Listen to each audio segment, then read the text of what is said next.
Neema sio kakitu. Neema sio kakipisi, neema ni roho.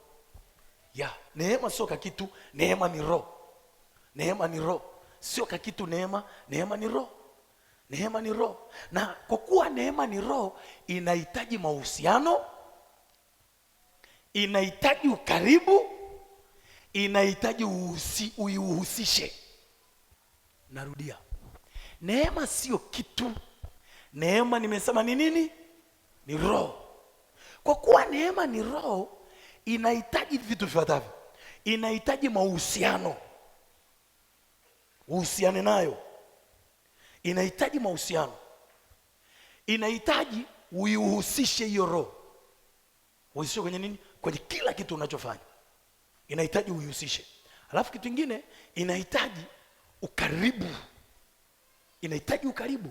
Roho yoyote, chochote kinachoitwa roho, iwe ni ya nuru ni ya giza, inahitaji closeness, inahitaji ukaribu.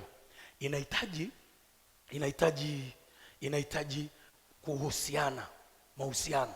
Alafu inahitaji uihusishe.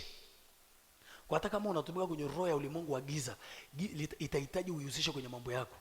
Neema nayo ni roho ambayo inahitaji uihusishe kwenye chochote unayoifanya. Inahitaji uwe na mahusiano nayo. Sasa tungekuja kuangalia tunahusianaje na Roho Mtakatifu.